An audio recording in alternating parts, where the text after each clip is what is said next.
ចំណុចចាប់ដើមធំបំផុតគឺភាពក្លាហានរបស់អូននៅផ្ទះនៅជាមួយខ្ញុំភាគច្រើនហើយខ្ញុំជាអ្នកនិយាយមិនសូវលឺប៉ុន្តែបងប្អូនខ្ញុំជាអ្នកនិយាយលឺប៉ុន្តែដោយសារគាត់នៅតែផ្ទះមិនសូវបានសូវជួបមួយបងប្អូនដោយថាមួយអាទិត្យយើងជួបតែម្ដងអញ្ចឹងគាត់អត់សូវស្វាមទេអញ្ចឹងដល់ពេលមកនេះបានអ្នកគ្រូគាត់សំឡេងលឺខ្ញុំដំបូងខ្ញុំញាក់ផ្អើលដែរខ្ញុំខ្លាចថាអូនអត់អាចអាប់បានប៉ុន្តែចៃដន្យអីបន្ទាប់ពីថ្នាក់3ថ្នាក់កន្លងផុតទៅខ្ញុំឃើញថាគាត់ដំបូងគឺគាត់យំគាត់ភ្ញាក់ផ្អើលជាមួយនឹងការសំឡេងលឺ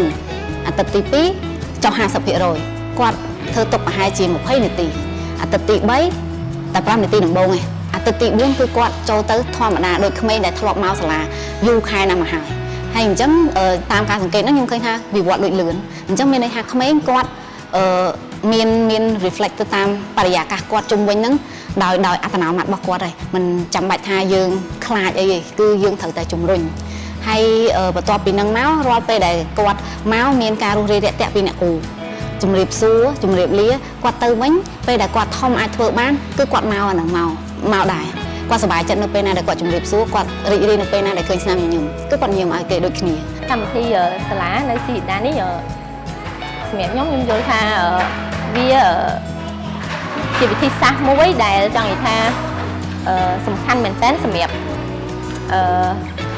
កុមារតូចដែលយើងចង់ជួយគាត់ឲ្យគាត់ខ្លាយជាចង់និយាយថាក្នុងនាមជាយើងជាឪពុកម្ដាយបើសិនជាចង់និយាយថាគ្រប់គ្នាតែងតែចង់ឲ្យកូនល្អហើយត្រូវចង់ឲ្យកូនគាត់ចេះគាត់ប្រកែគាត់រីករាយប៉ុន្តែគឺថាតើយើងអាចជួយគាត់មិនបាន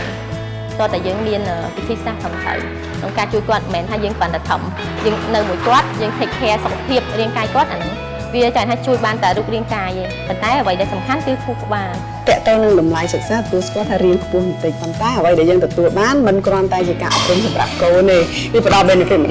ដល់យើងជាម្ដាយផងដែរចាដោយសារកម្មវិធីនេះប្លែកមិនមែនចូលរៀនតែកូនទេតែម្ដាយក៏យើងចូលរៀនជាមួយនឹងកូនដែរដល់ពេលអញ្ចឹងយើងជាម្ដាយក៏យើងបានទទួលនៅ benefit បន្ថែមតកតទៅនឹងថាពីមុនយើងអត់ដឹងថាវិធីសាស្ត្រនៃការរៀបចំកូនឲ្យគាត់ចូលរៀនបែបណាហើយពេលដែលយើងលេងជាមួយគាត់ហ្នឹងគឺគួរតែរើសយកល្បែងបែបណាដើម្បីលេងជាមួយកូនដើម្បីយើងបង្កើនផ្ដល់ចំណេះដឹងបន្ថែមទៅដល់កូនតែនៅពេលដែលយើងបានចូលរៀននៅកម្មវិធីនេះម្ដាយក៏បានរៀនកូនក៏បានរៀនអញ្ចឹងណាអញ្ចឹងយើងអាចដឹងថា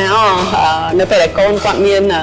ដូចថាគាត់ទាមទារអ្វីមួយដែលយើងមិនគួរឲ្យគាត់តែយើងរកវិធីសាស្ត្របែបណាដើម្បីបំផែរឿងគាត់កុំឲ្យគាត់បដោតទៅលើអ្វីដែលមិនល្អសម្រាប់គាត់ផ្លាស់ប្ដូរមួយទៀតដែលគួរឲ្យកត់សម្គាល់គឺតាមរយៈ